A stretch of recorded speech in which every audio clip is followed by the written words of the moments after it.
India's data center boom is powering AI, cloud computing, banking, and the country's entire digital economy. But as the sector expands, a new challenge is emerging: extreme heat. More than half of India's data centers are already located in districts that experience temperatures above 35 degrees Celsius for more than 90 days a year. By the year 2040, nearly 90% of these facilities could face prolonged heat stress. That means higher cooling needs, rising power consumption, greater strain on equipment, and an increased risk of outages. A new analysis highlights a critical reality. India's digital future will depend not just on building more data centers, but on making them resilient to a much hotter climate.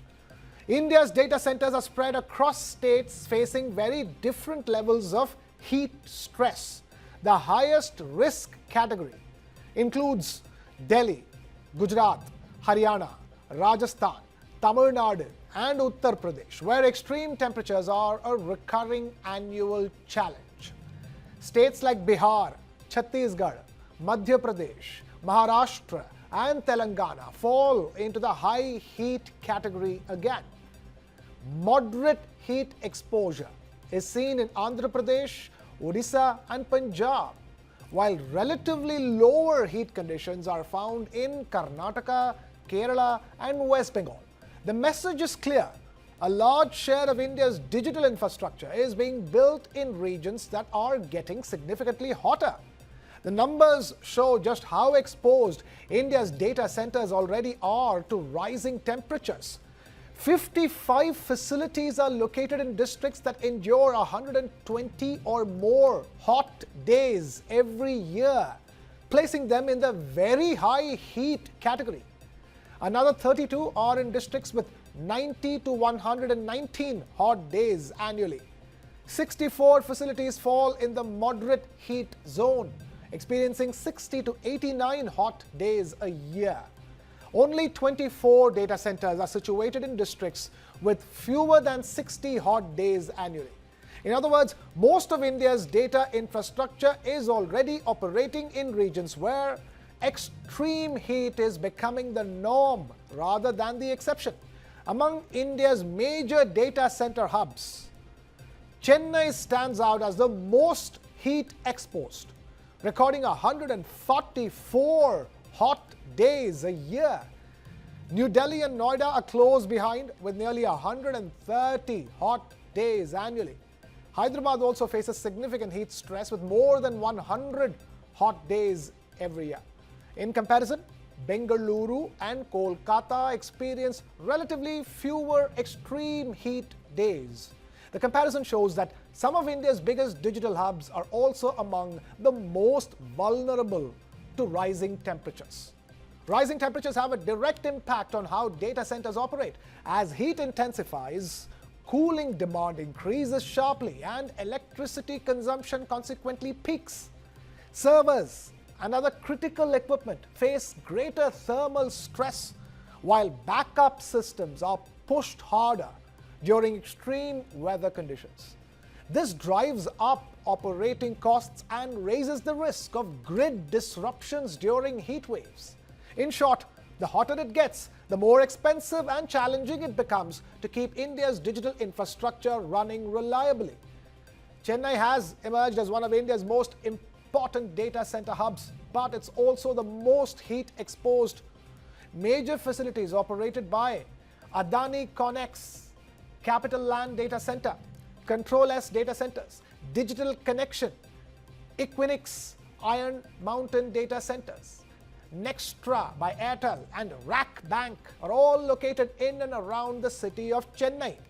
The concentration of these facilities in one of India's hottest metros highlights the growing challenge of protecting the country's digital backbone from extreme heat. Building more data centers is not going to be enough. India must build smarter, with climate resilience integrated into every decision on location, energy, water, and infrastructure.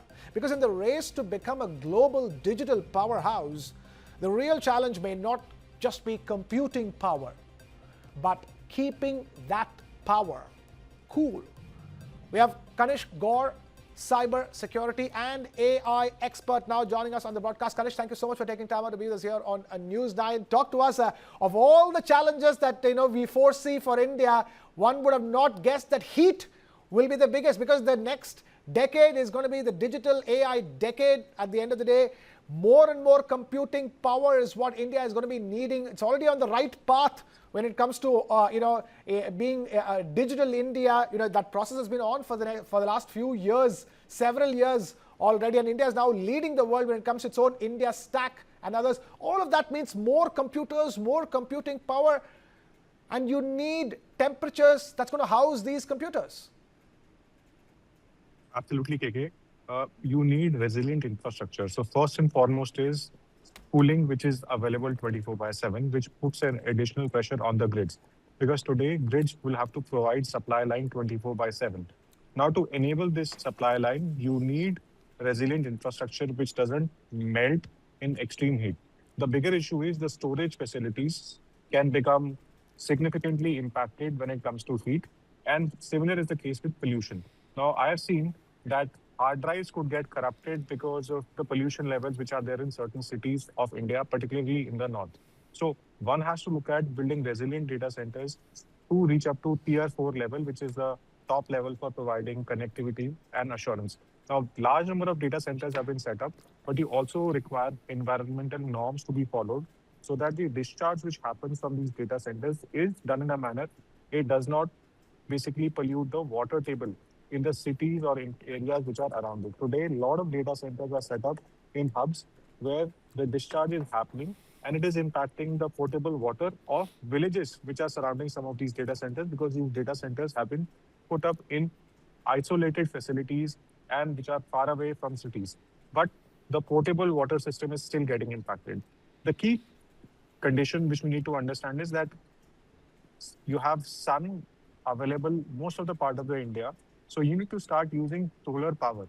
Now, Adani has set up a big solar plant in a lot of the places.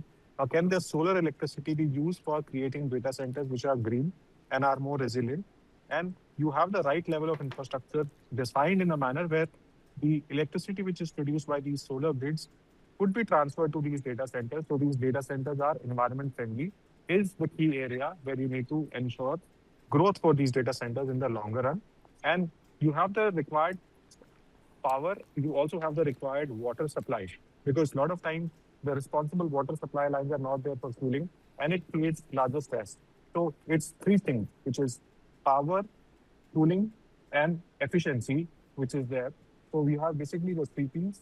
Power, you require potable electricity, you require potable water for enabling supply lines for data centers to be effective, to provide the compute for India to succeed in the longer run of AI route. Okay, we're also now being joined by Joseph Hoover, environmentalist on the broadcast. Joseph, thank you so much for taking time out to be with us. Of all the things that climate change is going to ruin, it's going to ruin India's digital future if we are not up to the challenge.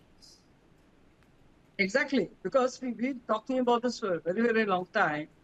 The ecological imbalance is the way we are going about it. Whatever technology comes in, AI, BI, CI, whatever, that is not going to help us. If there's an ecological imbalance, it's going to be eternal. You cannot replace it. We have been telling people, we are telling the governments, please ensure that our forest landscapes are safe, our biodiversity is safe, our river systems are okay, our lake ecologies are okay. But they were never listening. Today we talk about AI technology and whatever technology, but without the proper environment conditions, ecological conditions, we are going to face a lot of difficulty.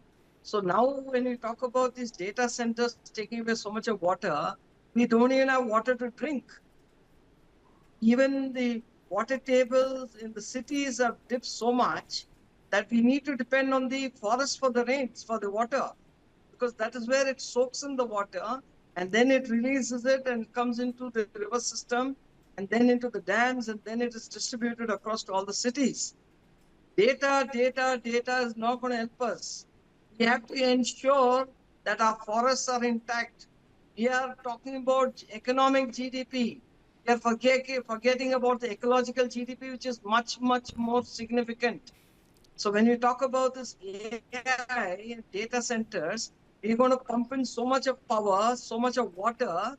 Where are we going to get it from? Is it going to come from heaven? We are living here on this earth and we're destroying it knowingly and blatantly and ruthlessly. And we are only appealing to the government, please have a balance. You need economic GDP. It has to be also equated with the ecological GDP. You cannot have only economic GDP. Today, when we talk about this data centers taking away so much of water, so much of energy, then where are we going to get it from? We are in a dilemma today. We have destroyed ourselves. So whatever we talk about AI, BI, BT, ET, and all the stuff is not going to help us. It can only be valuable when we have an ecological system in our favor. So we have destroyed ourselves, and we continue to destroy ourselves. That is the sad part of it. This government doesn't seem to understand. First, we need to protect what little we have. Take India's situation. We have barely 20% forest cover. As per the National Forest Policy, it should be 33%. We have 20%. And in that 20%, well, barely 4% is there for wildlife conservation or wildlife protection. And where are we going? We are destroying everything. Knowingly, we are destroying it. We know that these are the situations of the climate change. People are suffering. People are dying. There's no water. At one extreme, we have droughts where farmers can't grow anything. When they can't grow anything without water, there's going to be food security. When there's going to be food security, you're going to have health security. And at the other extreme, there is going to be excessive rain, like not in the past. Like earlier, it was just dribble and just have rains, it's just soaking. But now we have rains coming in like buckets, pouring buckets, or even stream is being flown on us. It just washes out everything, and crops is grown, that is destroyed. The mountains are crumbling. There have been landslides. And despite all this, we continue it by ourselves. Where are we going? As a human race, we are supposed to be intelligent.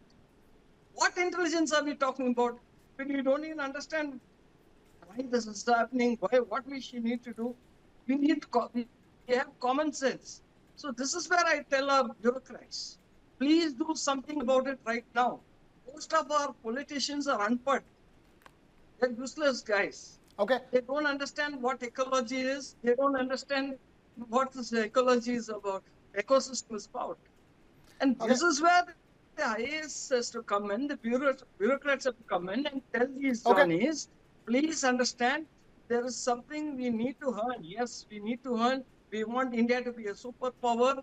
We want to have an economic GDP which is going to be $5 trillion or $10 trillion. But that is no match for your ecological destruction. If there is an ecological imbalance, we are finished. Already we are there. We are neck deep in trouble. Okay. So how far are we going to destroy nature? How far are we going to destroy what little is left of our precious forest ecosystems? This is where we need to, as people, we have failed. Forget the unpaid politicians and these corrupt bureaucrats. What are we doing? We are just sitting quiet and allowing things to happen. And we think AI will give us food. You think AI is going to give us rice and wheat and vegetables, sweet? Right. No. Right, fair enough. Fair enough. In the lab, but that is no match to the natural food that God has given to us. Fair enough. Kanishk, from a policy perspective, do you think enough safeguards have been built in, considering climate change is going to have a massive impact? Do you think enough has been done on that front? I don't think so. We need larger policies for ensuring that the data centers are green, and you have sufficient measures to ensure sustainability. I don't think so when it comes to climate change, we have done much. And there are big companies who are coming and setting up data centers in this country and are not following the green norms. So you need green data centers to ensure sustainability of livelihoods, of environment, of health safeguards, to ensure you have the discharge which is happening. The pollutants which are coming out of these data centers don't pollute your rivers, they don't pollute your soil, and there are sustainable measures to put penalty on any of these data centers which don't follow the norm. So you require stricter norms when these data centers are being set up. Right now, land allocations are happening around farms, around the livelihood of farmers. But so, how do you ensure that these data centers follow green norms? I don't think so. We have done much here.